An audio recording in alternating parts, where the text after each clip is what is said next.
LDF ഭരണത്തിന് കരുത്തു പകരാൻ നിലമ്പൂരിൽ എം സ്വരാജിനെ വിജയിപ്പിക്കണമെന്ന് മുഖ്യമന്ത്രി പിണറായി വിജയൻ. നിലമ്പൂരിൽ LDF കൺവെൻഷൻ ഉദ്ഘാടനം ചെയ്ത മുഖ്യമന്ത്രി സ്വരാജ് നിയമസഭയിലേക്ക് എത്താൻ എല്ലാവരും കാത്തിരിക്കുകയാണെന്നും മുഖ്യമന്ത്രി വ്യക്തമാക്കി. 2026 ഏപ്രിൽ മെയ് മാസങ്ങളിലായാണ് നമ്മുടെ സംസ്ഥാനത്ത് തെരഞ്ഞെടുപ്പ് നടക്കേണ്ടത്. അതിനിടയിൽ ഇത്തരമൊരു തെരഞ്ഞെടുപ്പ് നമുക്ക് നേരിടേണ്ടി വന്നിരിക്കുന്നു. അതിനിടയാക്കിയ കാരണങ്ങൾ എല്ലാവർക്കും അറിയാവുന്നതാണ്.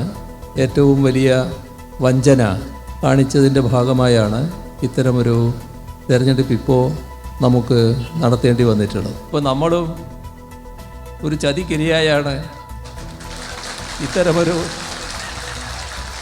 തെരഞ്ഞെടുപ്പ് നേരിടേണ്ടി വന്നിട്ടുള്ളത്.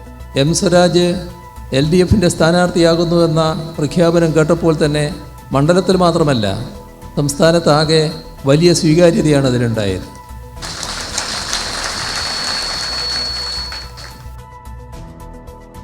PV അൻവറിന്റെ വഞ്ചനയുടെ പരിണിത ഫലമാണ് നിലമ്പൂർ ഉപതെരഞ്ഞെടുപ്പെന്ന് മുഖ്യമന്ത്രി. LDFന് യാതൊരു ആശങ്കയുമില്ല.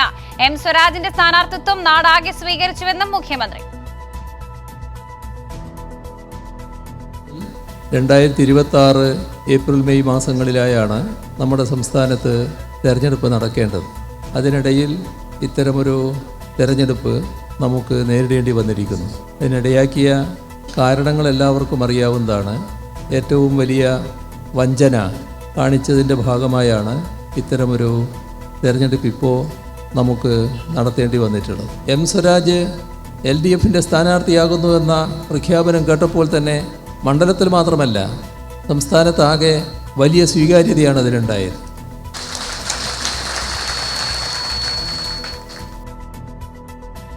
വിവരങ്ങൾ നൽകാൻ PV കുട്ടനുണ്ട്. കുട്ടൻ, PV അൻവറിന്റെ വഞ്ചനയുടെ പരിണിത ഫലമാണ് ഈ നിലമ്പൂർ ഉപതെരഞ്ഞെടുപ്പ്. പക്ഷേ എം സ്വരാജ് എന്ന സ്ഥാനാർത്ഥിയിൽ LDF മുൻപോട്ട് വെച്ചൊരു ആത്മവിശ്വാസമുണ്ട്. ആ ആത്മവിശ്വാസമല്ലേ ഇന്നത്തെ കൺവെൻഷനിൽ മുഖ്യമന്ത്രിയും വ്യക്തമാക്കിയത്?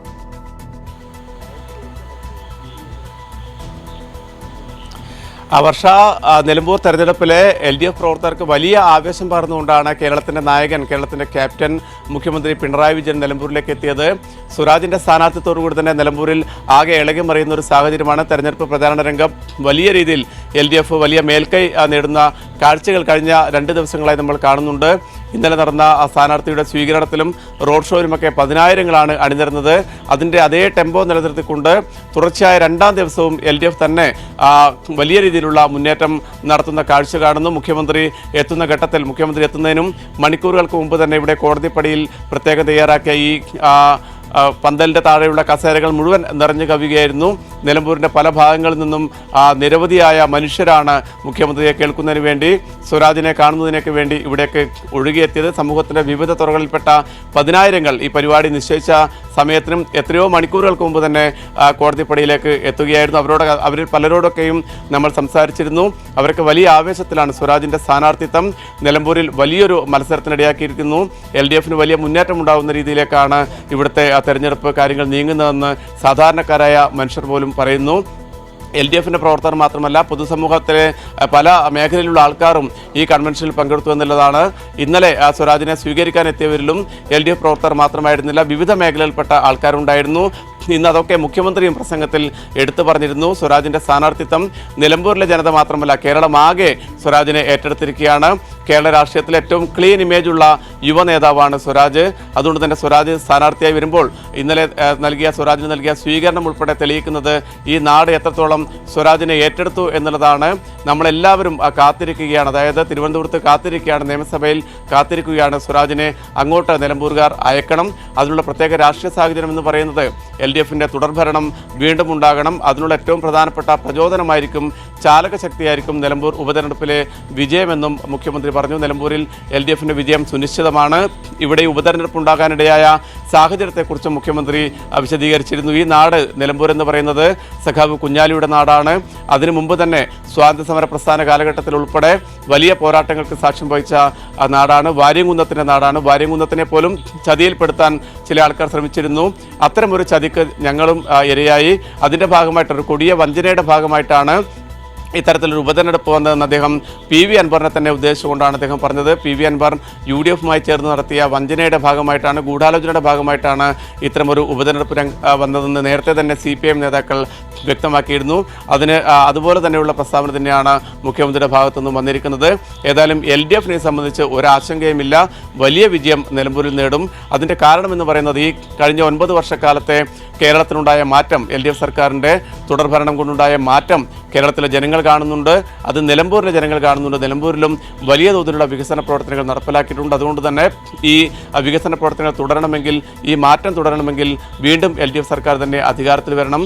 നേരത്തെ കേരളത്തിനകത്തുണ്ടായ ഒരു ശൈലി എന്നുള്ളത് ആദ്യത്തെ 5 വർഷം LDF ആണെങ്കിൽ പിന്നീടുള്ള 5 വർഷം മാറി UDF വരും. UDF വരുമ്പോൾ ഈ നാടിനെ ആകെ അഴിമതിയിൽ അഴുത്തും, അതോടൊപ്പം തന്നെ നാടിൻ്റെ വികസന പ്രവർത്തനങ്ങൾ ഒന്നാകെ അട്ടിമറിക്കും. പിന്നീട് LDF സർക്കാർ അധികാരത്തിൽ വരുമ്പോൾ ആദ്യത്തെ 3 വർഷക്കാലം ഈ പറയുന്ന ഈ കേടുപാടുകൾ തീർക്കാനുള്ള സമയമാണ്. പിന്നീട് കൃത്യമായി ഭരിക്കാനും വികസന പ്രവർത്തനങ്ങൾ നടത്താനും വളരെ കുറച്ച് സമയം മാത്രമാണ് കിട്ടുക. പക്ഷേ 2021 കേരള ജനത അതിന് മാറ്റം വരുത്തി. LDF-ന് തുടർഭരണം ലഭിച്ചു. ആ തുടർഭരണത്തിൻ്റെ ഭാഗമായി ഈ നാട്ടിലുണ്ടായ മാറ്റങ്ങൾ കേരളം കാണുന്നുണ്ട്.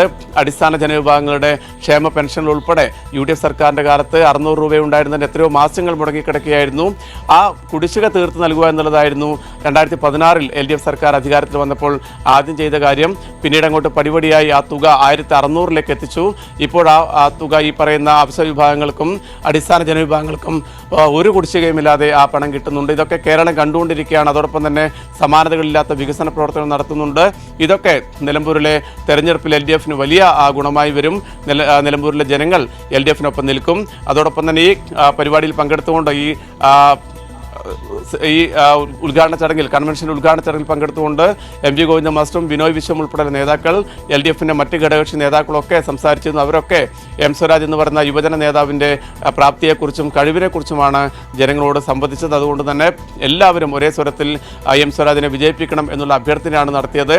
M സ്വരാജും ഈ ചടങ്ങിൽ സംസാരിച്ചു. അദ്ദേഹം ഈ സ്ഥാനാർത്ഥിയായി വന്ന ഘട്ടം അദ്ദേഹത്തിന് ഇന്നലെ ലഭിച്ച വലിയ സ്വീകരണം, അദ്ദേഹം പോലും പ്രതീക്ഷിക്കാത്ത വലിയ സ്വീകരണമാണ് ഇന്നലെ നിലമ്പൂരിൽ ലഭിച്ചത്. അതിനുശേഷം ഓരോ മേഖലയിൽ നിന്നും അദ്ദേഹത്തിന് ലഭിക്കുന്ന സ്വീകരണങ്ങൾ, ഈ നാടിനെ വികസനത്തിലേക്ക് കൊണ്ടുപോകേണ്ട ആവശ്യകത, അതേക്കുറിച്ചൊക്കെ M സ്വരാജ് സംസാരിച്ചപ്പോൾ വലിയ ഹർഷാരവങ്ങളോടുകൂടിയായിരുന്നു ഈ സദസ്സ് നിറഞ്ഞു നിന്ന 10,000-ങ്ങൾ M സ്വരാജിൻ്റെ സംസാരത്തെയൊക്കെ സ്വീകരിച്ചത്. വർഷ, കേരളത്തെ ലോകോത്തര നിലവാരത്തിലേക്ക് ഉയർത്തും പുതിയൊരു നവകേരളം സൃഷ്ടിക്കും എന്നുള്ളതാണ് മുഖ്യമന്ത്രി ഇന്ന് കൺവെൻഷനിൽ വ്യക്തമാക്കിയത്. ഒപ്പം തന്നെ നവോത്ഥാനത്തിന്റെ പതാകവാഹകരുള്ള നിലമ്പൂർ എന്ന മണ്ഡലം എന്നും ഇടതിനൊപ്പം നിൽക്കുമെന്നൊരു ആത്മവിശ്വാസം സ്ഥാനാർത്ഥി M സ്വരാജിനുമുണ്ട്. വിവരങ്ങളാണ് PV കുട്ടൻ നൽകിയത്.